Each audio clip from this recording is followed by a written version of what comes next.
That is a visual indicator of space weather. What does the aurora consist of? What's the density of aurora? And actually flying through the aurora, capturing this in both 2D and 3D.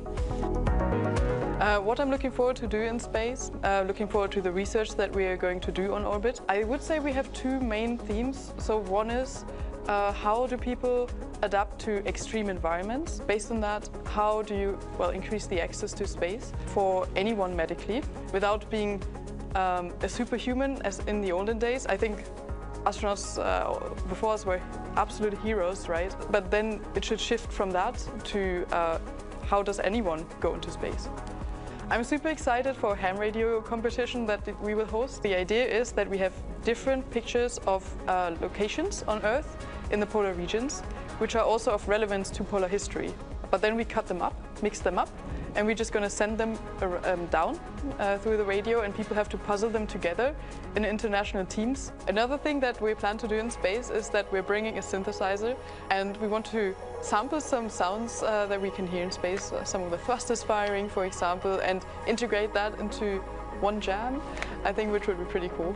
We know that photographs of the Arctic and Antarctica are available on Google Earth and through satellite imagery, but to see them from orbit may reveal things about these two areas, the Antarctic and the Arctic, that we have previously not known. Some people may think it's a tourist mission. I don't mind that. It's up to you to define what's a tourist mission, but for me it's an exploration. Dragon is the first private spacecraft to take humans to the International Space Station, and it's currently the only vehicle capable of returning significant amounts of cargo back down to Earth. Now, the crew will spend all their time in the pressurized section, which is the top portion of the spacecraft. This area allows for the transport of people and environmentally sensitive cargo. Dragon's trunk, which sits below the pressurized section, can carry unpressurized cargo if needed, and it remains attached to Dragon until shortly before re-entry into Earth's atmosphere. Now, we mentioned earlier in the show that this will be the first West Coast recovery with crew. This change was made to allow for the trunk to remain attached to Dragon through the deorbit burn, and then it will ensure that it falls safely into the Pacific Ocean. Like the Falcon 9 first stage, Dragon is also reusable. This will be the fourth flight for this Dragon named Resilience, which most recently supported the Polaris Dawn mission last year. And just like on Polaris Dawn, the Fram2 crew will have access to high-speed internet in space via the Starlink network. Dragon is carrying what we call a plug-and placer, a device that is linked to a Starlink terminal in Dragon's trunk, which is connected to a router, providing Wi-Fi for the crew. The placer is responsible for establishing and maintaining a laser communications link with Starlink satellites, which will be in orbit with Dragon. Using this hardware, Dragon will attempt to talk to Starlink the same way Starlink satellites talk between themselves, which is with lasers. Now, over the last 5 years, and not including Fram2, Dragon has supported 16 human spaceflight missions and flown 62 crew members representing 14 countries. Through the Axiom, Inspiration 4, Polaris Dawn, and Fram2 missions, Dragon is helping lay the groundwork for deep space exploration, rapidly expanding our knowledge of how humans can adapt, live, and work in outer space. Dragon has proven to be quite a versatile spacecraft. It can autonomously dock to the space station when outfitted with the ISS docking adapter, which you can see on your left hand of the screen. Dragon can also be configured with hardware to support a spacewalk, which made its debut on the Polaris Dawn mission last year, and you can see that on the right hand of your screen. And in free flyer mode, in the center of the image, that's the docking adapter removed, swapped out for a cupola, and that's as it's configured for the Fram2 mission. And right in front of us, this is actually a mock-up of the cupola right here. It's essentially a large dome-shaped window, providing incredible 360-degree views while in space. Hello, Sarah. Now, the cupola first debuted during the Inspiration 4 mission in 2021. Now, Dragon does have other windows on the sides of the spacecraft that the astronauts can use, but they're a lot smaller. The cupola replaces the docking port or Skywalker hardware at the nose of the spacecraft, which is not needed since Fram2 will not be docking with the space station or doing a spacewalk. And being surrounded by a glass dome is probably the closest feeling you can get to being out in space without going outside of the spacecraft. And Fram2 will be the second crew to experience Dragon's cupola while in orbit. Here's a little bit more from the SpaceX team on developing the largest window in space. When we started thinking about the cupola, it's more than just another window in space. It's an extension of the Dragon spacecraft. So when we got into concepting, it has to have the same feel and aura of the actual Dragon spacecraft. And you are go to open the forward hatch for cupola use, and please enjoy the best view off the planet. When the forward hatch first opens, you can look up and you see immediately that there's a large window up there with the 4 Draco shields protecting the bubbles from the Draco pulses. If you look at the videos from Inspiration 4, you can see their jaws all drop just looking out the forward hatch, not even being in the cupola. The most notable thing to me is that it looks so simple on the outside, but the deeper you go, the more you uncover more complexities within it. There's 3 different bubbles that make up the cupola. The exterior-most bubble is our thermal bubble, which is designed to protect from micrometeorite debris that we could experience on orbit. The center bubble is the pressure pane, which holds in all the pressure. And the innermost pane is our scratch pane, designed to protect from anything that the crew inside might be doing. It's actually made from acrylic and polycarbonate layers, but you also have technologies that are in, say, fighter aircraft that are applied to the cupola. We have a coating called indium tenoxide, which keeps the temperatures down on the inside of the cupola space. All these aspects are tested on the ground and made sure that we operate safely and that we know that when the astronauts are going up there that they have a great time. What makes this the largest window in orbit? It's just the overall size of it. I feel like it's just so immersive, like you're inside of the bubble and you're looking out and space is literally all around you. I think the experience of having the cupola on Dragon makes it such that Dragon is the experience. Even when we fly our short duration missions to the ISS feels like the destination and the experience, whereas having the cupola on Dragon really makes Dragon and being inside the cupola the destination. When you get into the cupola, it feels almost like you're on a spacewalk. The Earth all around you, the stars, sunrise, sunset, getting up in there and looking out is a one-of-a-kind experience.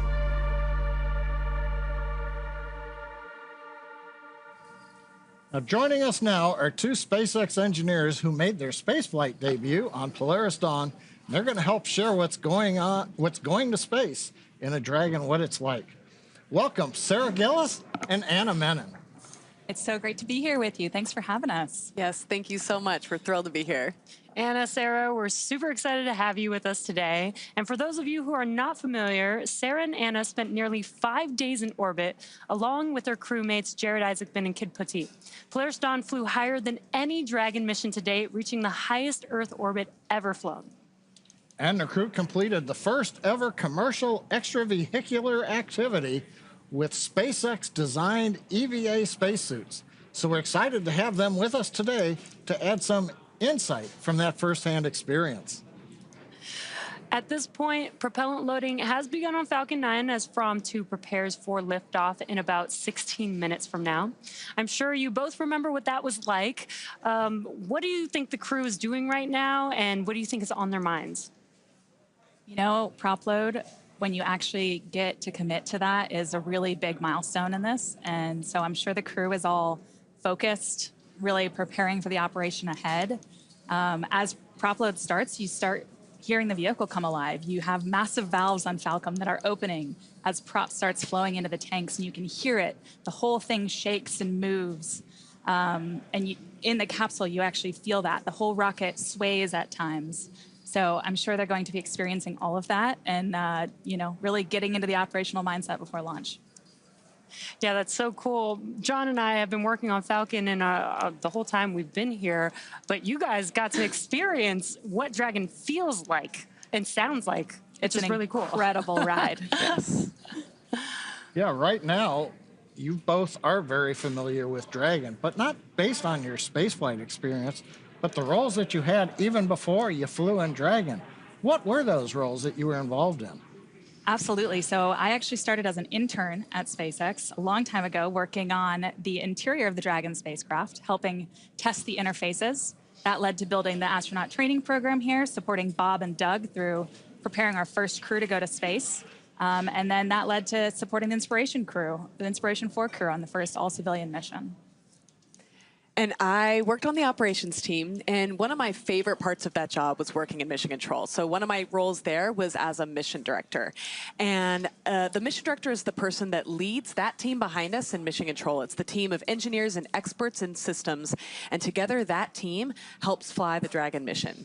They respond to anomalies real time if they occur, they help keep the astronauts healthy and safe, and they help ensure all of the mission objectives are accomplished successfully. Now, the Dragon that's supporting today's Fram2 mission, that's the same one that you all flew in on Polaris Dawn. So Jesse and I haven't been inside Dragon, we're Falcon. But what's it like living on orbit inside of a Dragon? Or even going through the countdown right now? Living in Dragon is absolutely incredible. It feels like a Dragon is alive around you. So you have the sound of fluids moving through the walls around you as you're living in there. You hear valves opening and closing, and periodically you hear the Dragon Draco thrusters firing as Dragon works to keep attitude control, and then also when we do burns, it's a whole melody, and so it feels like it's alive around you. But then on top of that, you are getting to float in this 3D environment. And that means that you get to really use all of the surfaces around you. You get to use the ceiling, the floor, the walls, and you get to really float around. But I think what's really exciting is that this Fram2 crew gets even more space than we had. They have the cupola, so that expands their 3D environment and also provides them this really spectacular view of our planet. I cannot wait to see the imagery that they get to share with us through that view. I like how you said the melody, and it's right at the shot of you with the violin. Cupola versus Skywalker, you know. Is there a Dragon you'd like to fly in? Oh, man. You know, the spacewalk was extraordinary, so I'm really grateful we got to do that. But I think the views they're going to see through that cupola of the poles are going to be astonishing. I'd say any Dragon is a good Dragon. I agree. Any Dragon is a good Dragon. We are so excited to hear so much more about your guys' experience as we count down to Fram2's launch today.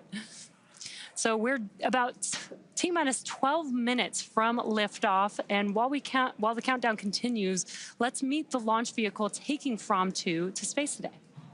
Take a quick look here in the last minutes, but Falcon 9 is the first orbital-class rocket capable of reflight.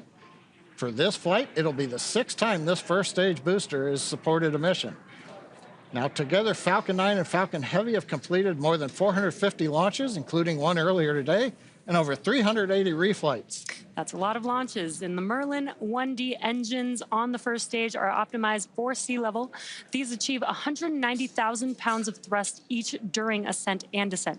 And at liftoff, Falcon 9's first stage has thrust greater than 5 747 airplanes at full power. And the MVAC engine, which has a much wider nozzle, is optimized to 220,500 pounds of thrust in vacuum. Can you tell us how the ride was on Falcon? Riding on Falcon is extraordinary. It is my absolute favorite roller coaster. At liftoff, you are momentarily suspended in a way that just defies physics. And then you start accelerating, pushing out through the atmosphere. I think a moment that stands out is main engine cutoff when you're first thrown into your straps, and it feels like the longest 11 seconds while you're waiting for a second stage engine to ignite. And then you start accelerating and accelerating, and finally you end up in your orbit. Again, engines cut off, you're thrown forward, and then it's totally calm. Everything kind of lifts off, starts floating around you, but it goes from really loud to really quiet and serene. Can you imagine saying that it was really calm when you're going 17,500 miles per hour? Believe it or not, it is. That's pretty wild to hear. Yeah. Now, on Polaris Dawn Return to Earth, you splashed down off the coast of Florida, but this flight, Fram2, is the first time we'll be heading to the new location. Recovery operations for Dragon missions will now take place off the coast of California. That, as we said, will ensure that Dragon's trunk, when it's jettisoned during reentry, will re-enter over the Pacific Ocean. SpaceX engineers did some tremendous work to adjust for the new trajectory. That included changing how Dragon maneuvers before deorbiting and when the trunk is separated from the spacecraft. So while a different trajectory than your return to Earth, what was it like for the two of you when you were coming home from space? The return from space is also exhilarating. You still have those same heavy G-forces like you felt on the uphill, but instead of lasting for tens of seconds, they last for many minutes in duration. So maybe 7 minutes with those G-forces pressing you into your seat, feeling that pressure on your chest. But then on top of that, as the Dragon spacecraft is coming back through the atmosphere, the air around it is heating up, and you get this light show out your windows. There are neon pinks and oranges out your windows with occasional flashes of flames, and that is just the most remarkable view. That is so cool to hear all the different experiences you guys seen, your own fireworks show a little bit. Now, as we mentioned earlier, after splashdown, once Dragon's hatch has been opened, the crew will attempt to exit the spacecraft unassisted. This is the first time this will be attempted with Dragon, and we are studying the crew's ability to exit Dragon without additional medical and operational assistance. Exiting the spacecraft without help will become more important for missions to places like the Moon and Mars, where the crew may need to exit their landing vehicle unassisted. Okay, we've just got a few seconds before we get into the next major event in the countdown, but we're going to put you on the spot. You're the only two of us that have been to space and have gone through the splashdown. What's it like trying to get out of the capsule? Do you want dolphins? The dolphins were incredible. You know, it's very interesting readapting to gravity and taking those first steps. I think it's a great research experiment. This is seat 1. How many times have you been to the South Pole before? To the South Pole, around 10 or 12 times, but to both poles combined, around 30. How long did you take to ski there? My last expedition in Antarctica, I skied a new route they're up talking to the crew about their fourth glacier and across the plateau to the South Pole. This expedition was almost 900 kilometers, and it took me 50 days to complete. Can you believe that in just 42 minutes we'll fly from here in Florida to the South Pole? Unbelievable.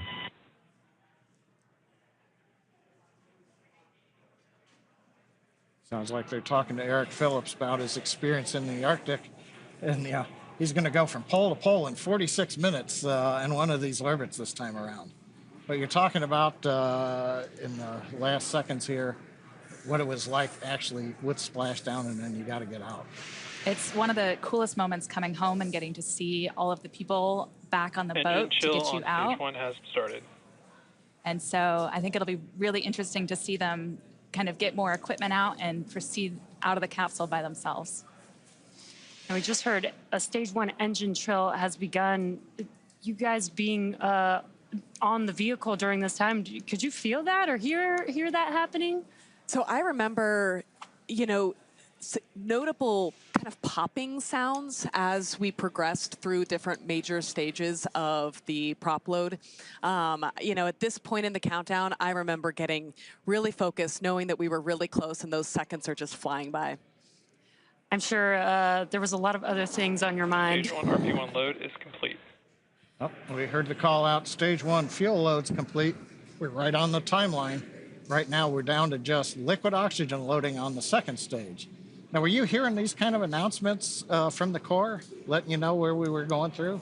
Yep, they're keeping you up to speed on everything. You hear the loops coming through the spacecraft, and it's, as Anna said, it goes by so quickly in these last couple minutes before launch. Yeah, and we are just under a minute away from the Dragon vehicle transitioning into terminal count. That's where the internal flight computers will take control of Dragon. Did you guys experience any difference with that, or did it feel the same? That felt the same, but we knew the words that indicated that transition, and so when that happened, we knew it was go time. Okay, T-minus 5 minutes, 23 seconds and counting. As we were just mentioning, we're coming up on the announcement to Dragon to configure for terminal count. We'll also be going to internal power on the Dragon spacecraft. So we're going to listen to the call out from the Dragon team and the Corps as we get through this next milestone in the countdown. Falcon 9 tanks are pressing for Stromback retract. Dragon is in configure for terminal count. Great news. The strong back that you heard called out there is the transporter erector, which you can see on your screen just to the right of the vehicle. Now, what's going to happen is the clamp arms are going to open up first, and then the strong back, where the TE is going to begin to retract away from the vehicle, just about 2 degrees. And you could see it's very slow on your screen. The strong back is retracting. Good call out there, but you could see on your screen the clamp arms are beginning to open up. Again, once those are fully open, that makes way for the TE to move away from the vehicle. Yeah, and we heard the call out. We're pressurizing for strong back retract. We increased pressure into the Falcon 9 tanks, essentially stiffening the rocket so that we are then ready to open the arms up, release the load. Falcon 9 right now is standing free, except it's held down by arms at the very bottom of the Falcon 9. But you can see the arms around the second stage, which is just below the Dragon trunk, are opening. And now the strong back itself, the structure alongside the Falcon 9, will move about 2 degrees away from the Falcon 9. And then at liftoff, hydraulic arms will pull it to a position 45 degrees away as the Falcon 9 lifts off from pad 39A. Now, next activity we ought to hear is the strong back retract is complete. We might hear that call out, we might not. And then we're also finishing up liquid oxygen loading on the first and second stages. Yeah, at this point, fuel is loaded on both the first stage and the second stage. As John mentioned, liquid oxygen loading on stage 1 should complete in about 10 seconds or so. And then second stage liquid oxygen loading should complete at T-minus 2 minutes.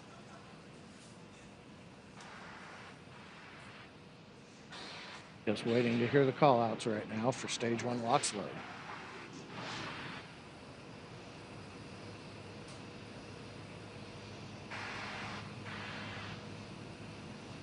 Stage 1 LOX load is complete. All right, we've got a good LOX load on first Dragon stage. is in terminal count and is on internal power. And we've got the confirmation Dragon has gone internal power, coming down from the crew back to the Dragon team here in the Mission Control Center. Next major activity, T-minus 2 minutes. Stage 2 LOX load will complete, and that'll finish loading all propellants on the Falcon 9 first and second stages.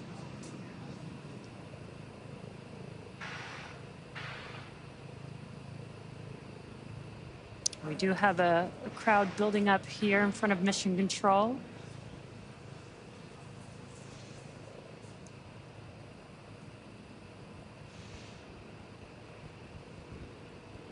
Stage 2 LOX load is complete. All right, Great right news. on time. Yeah. It's getting pretty exciting here as we get just under a couple minutes away from liftoff. Now that propellant loading is complete, that means that Dragon is in auto idle. 1 million pounds of kerosene fuel and liquid oxygen are now loaded on the Falcon 9 vehicle.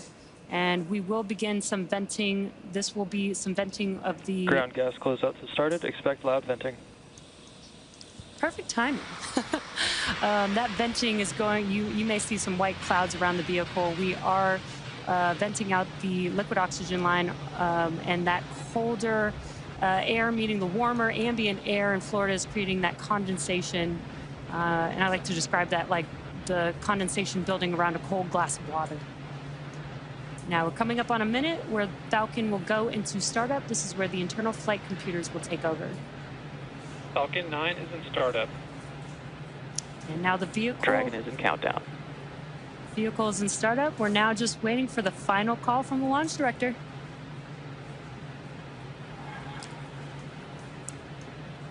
Dragon, SpaceX. Go for launch. And great news, we are go for launch. SpaceX Dragon, Fram2, go for launch. And heard one call from the crew. Seconds. One last call from the Fram2 crew. Let's watch as the Falcon 9 vehicle takes Dragon and Fram2 into space.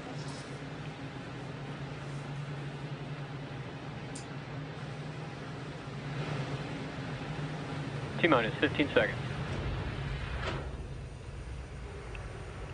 10, 9, 8, 7, 6, 5, 4, 3, 2, 1.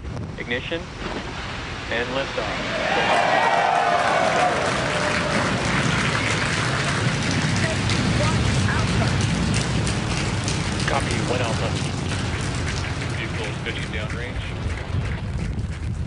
Stage 1 propulsion is nominal.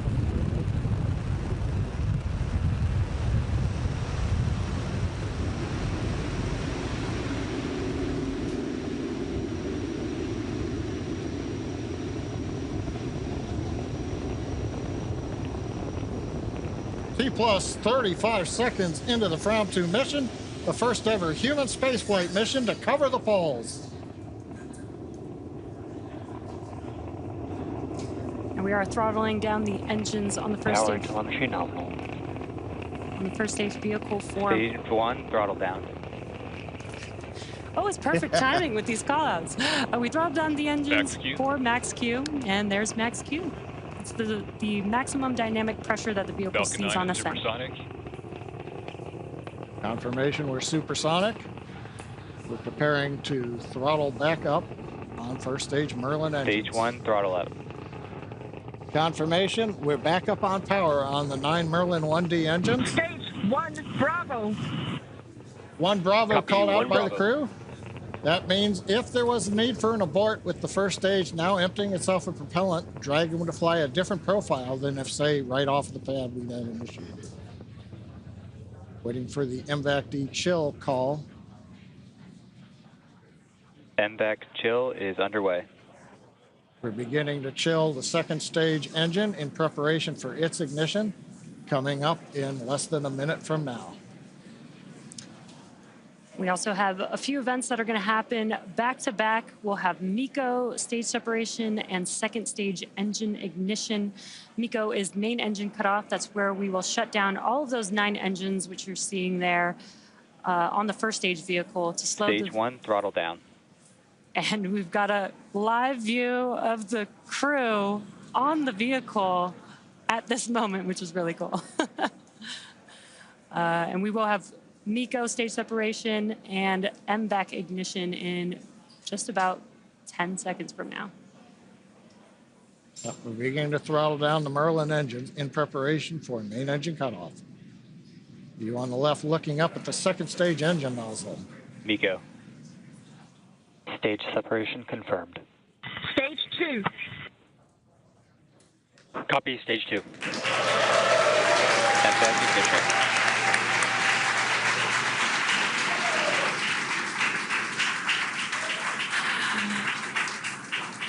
And there we just saw MECO stage separation. The MVAC engine has ignited, and we've also started the boost back burn on the first stage, which you can see there on your left-hand screen.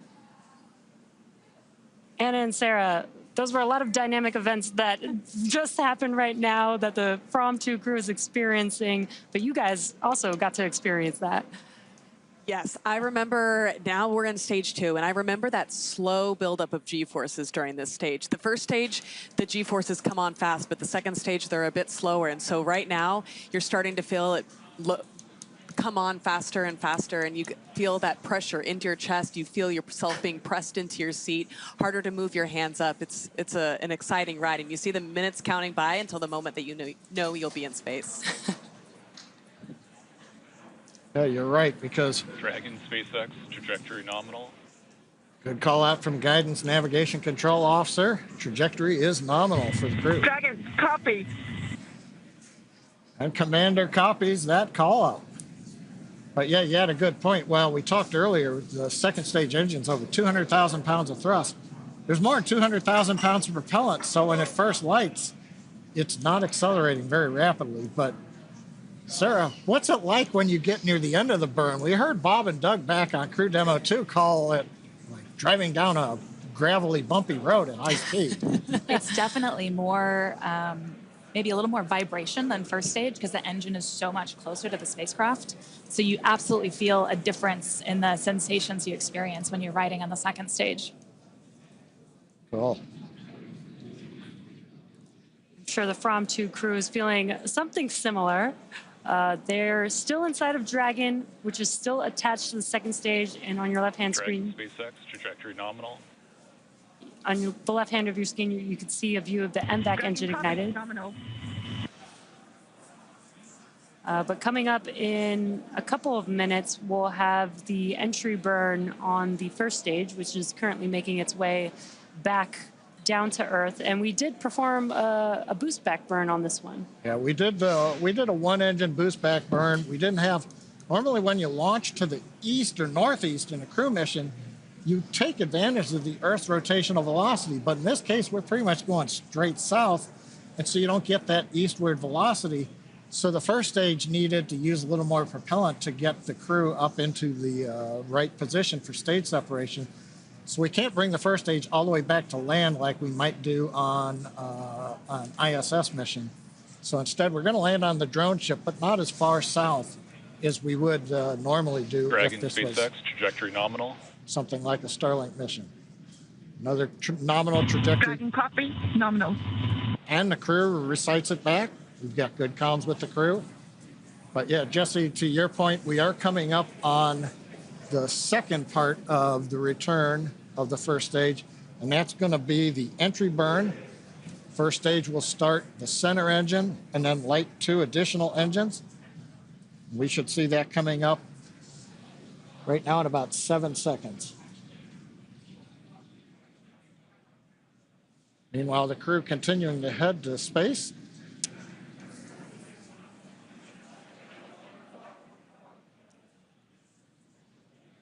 During this time, we would continue to monitor the altitude as the vehicle kept rising and rising.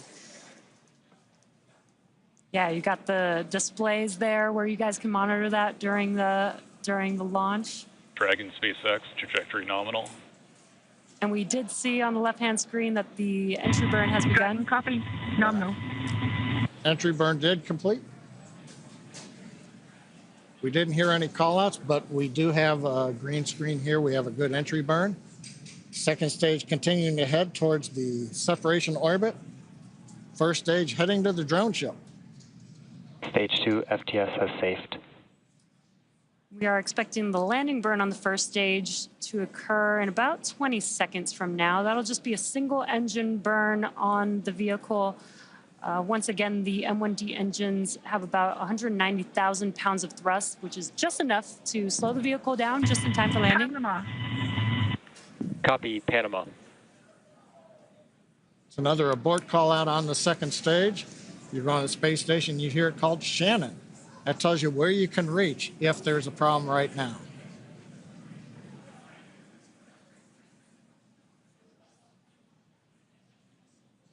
And we've now got video on first stage. Landing burn has begun. And a view from the drone ship. Legs are deployed. And touchdown after 6 flights.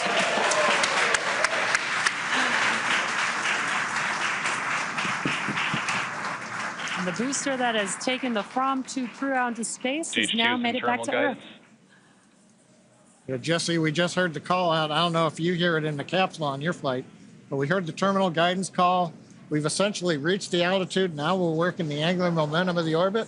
So we're going to listen in. We're just seconds away from shutdown. And about less than a minute after that, we should have Dragon separation from the second stage.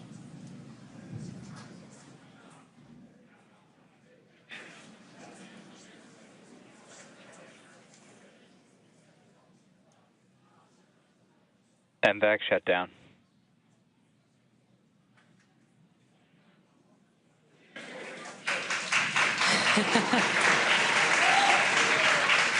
Dragon SpaceX, nominal orbit insertion. And great news there. We heard the call out for nominal orbital Dragon insertion. copy, nominal. Dragon copies nominal. Launch escape system disarmed. Oh, another good call out. They're in orbit where they want to be. They've disarmed launch escape system. Doesn't need it anymore. We're 191 kilometers up. We've got the view of the crew. Right now, Dragon, or the second stage, is going through a very short period. We're making sure that we're pointed in the right direction.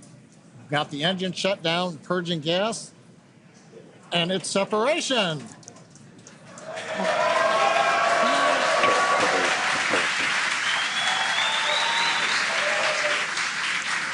Fram2 crew is flying on its own on Dragon. Dragon, on behalf of the Falcon team, we're honored to deliver you safely to your polar orbit. Enjoy the views of the poles, send us some pictures, and our hearts and minds will be flying with you as you go over the poles. Have a great flight. And Dragon, this is your launch director here. Pretty wild to see the Fram adventure sailing to the poles once again, over 130 years from its christening. This time, though, with Starlink. Godspeed, Fram2. Cheers. Cheers.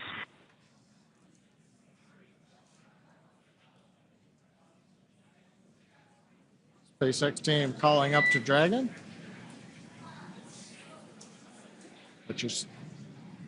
What you're seeing right now, there's shots of Dragon. That was the Draco thruster checkout. And there's the crew. And I think Jesse, Anna, Sarah, on the right next to one of the small crew windows, that's probably their zero-G indicator, as we call it. Yeah, I can't quite make it out. Dragon SpaceX, nominal dehumidifier activation and service section Draco checkouts. Copy. Nominal.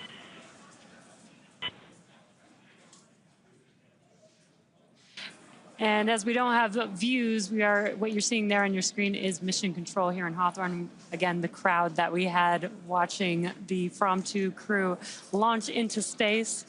We also saw the zero-G indicator. Hopefully we'll get another live view where we can see what the zero-G indicator was. You guys had a zero-G indicator on your mission, so you know, and I'm probably very connected with the tradition of being able to pick out the zero-G indicator. That was my first task as soon as we arrived on orbit, was to reach down and get the zero-G indicator out, our little dog asteroid. But I think it's honestly one of the coolest moments, the first time you arrive on orbit and suddenly physics has broken and everything is floating in a way that is so different than anything you've seen before. That's so cool to hear that from you, because seeing the zero-G is actually my favorite part of crew launches because of the same reason. Like, oh, it's the first moment you actually see that it's your evidence that they are in microgravity. Absolutely. But I also love the tradition of being able to pick it out and the meaning behind the zero-G for each mission.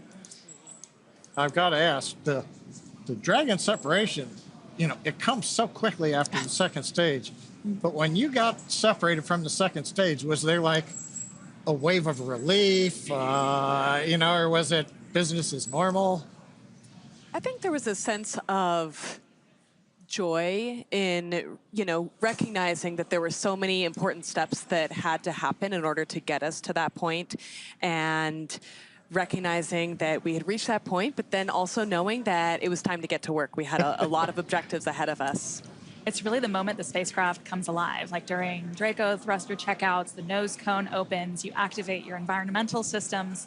So you go from launching on a rocket to flying in a spaceship. And it's this really cool transition where now you are alone in your spacecraft in this little habitat keeping you safe for the next couple days in space. And at the same time, maybe it dawns on you that says, this isn't another simulation. We are here. This is it. We are in space. We don't go home today at the end of business. We're going to do our work. And you two are very familiar with training over and over again. And now you guys got to experience space. The Fram2 crew is now in space, in orbit, but there's still events happening, as you mentioned. We talked earlier about kind of maybe feeling a little calmness, but you said that there's still things that you can hear going on. Can you hear like the nose cone opening? Do you recognize those events by the sounds?